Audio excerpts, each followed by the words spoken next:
Baik, Bapak Ibu, selamat malam. Baik, hari ini saya mau membahas dulu salah satu topik yang menarik di bagian akhir bukunya Yuval Noah Harari. Di bagian pertama yaitu revolusi kognitif, dia berbicara mengenai banjir besar.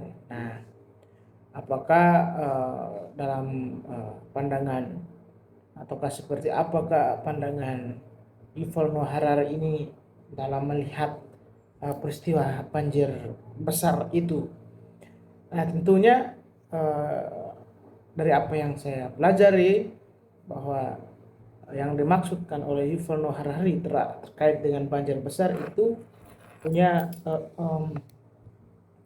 penafsiran, punya opini atau argumentasi yang berbeda dengan eh, pandangan yang dipakai ataukah yang ada dalam konsep religi ataukah agama, khususnya agama Abrahamik gitu. Jadi dalam bukunya Sapiens ya, A Brief History of Humankind, sejarah singkat umat manusia, Yuval Noah Harari menggunakan istilah banjir besar tersebut, the flood, bukan dalam konteks mitologi atau keagama seperti kisah Nabi Nuh yang kita kenal, melainkan sebagai sebuah metafora untuk mendeskripsikan mengenai apa yang disebutnya bencana ekologis yang masif yang disebabkan oleh penyebaran manusia ataukah dalam ini Homo sapiens ke seluruh dunia. Nah, mungkin ada beberapa poin penting yang saya tangkap dari isi pada bab mengenai banjir besar tersebut. Yang paling pertama itu mengenai kepunahan massal. Jadi, gelombang pertama, Harari berargumentasi bahwa jauh sebelum revolusi industri, Homo sapiens itu sudah menjadi spesies yang paling mematikan bagi ekosistem.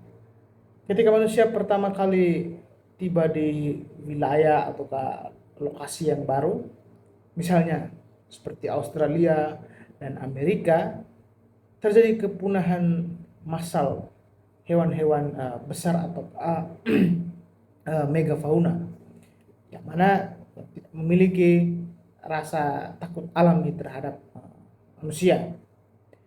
Kemudian berkaitan dengan kepunahan megafauna di Australia adalah salah satu contoh yang paling mencolok yang dibahas oleh Harari adalah mengenai kolonisasi Australia sekitar 45.000 tahun yang lalu.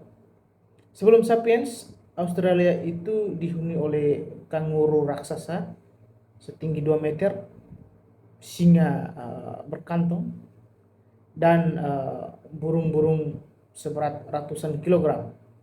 Akan tapi setelah kehadiran sapiens, dalam waktu singkat secara geologis 23 dari 24 sapiens hewan seberat 50 kg atau lebih itu punah. Harari menyebut ini sebagai banjir yang menghapus sejarah evolusi jutaan tahun hanya dalam sekejap. Kemudian yang ketiga, ekosistem Amerika yang dalam hal ini sama terjadi ketika sapiens menyeberang ke Amerika sekitar 16.000 tahun yang lalu. Harari mencatat bahwa dalam kurun waktu sekitar 2000 tahun setelah kedatangan manusia atau Homo sapiens, Amerika itu mengalami ataukah kehilangan sebagian besar fauna uniknya, termasuk mamut, kucing gigi pedang, dan kungkang tanah raksasa. Kemudian mengapa disebut banjir ya? Harari memilih metafora ini sebenarnya untuk menggambarkan dua hal. Yang pertama itu kecepatan, artinya perubahan lingkungan yang terjadi sangat cepat sehingga spesies lain tidak memiliki waktu untuk beradaptasi secara evolusioner. Kemudian yang kedua itu ketakrelaan. Jadi Manapun manusia pergi, ekosistem asli akan tenggelam dan digantikan oleh lanskap yang didominasi manusia atau hanya menyisakan spesies yang bisa bertahan hidup berdampingan dengan manusia. Lalu bagaimana kritik terhadap harmoni alam? Melalui konsep ini, Harari ingin mematahkan asumsi bahwa manusia purba hidup dalam harmoni sempurna dengan alam. Ia menegaskan bahwa revolusi kognitif memberi sapiens itu kemampuan untuk bekerja sama dan menciptakan alat yang membuat mereka menjadi predator puncak yang mampu menghancurkan keseimbangan ekologi jauh sebelum adanya polusi atau pemanasan global modern. Jadi ya persamaan gitu. Ada kerjasama tapi ada kehancuran juga. Jadi kesimpulan bahwa menurut Harari banjir besar itu sebenarnya adalah jejak darah yang ditinggalkan sapiens dalam perjalanan mereka menguasai planet ini.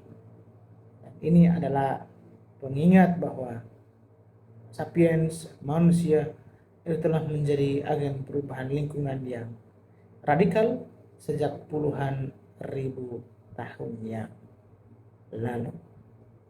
Oke, mungkin demikian gambaran singkat mengenai banjir besar dilihat dari perspektif Yuval Noah Harari dalam bukunya Sapiens, Riwayat Singkat Umat Manusia. Terima kasih, sampai ketemu lagi di pembahasan yang lainnya. Jangan lupa like, komentar, dan subscribe. Oke.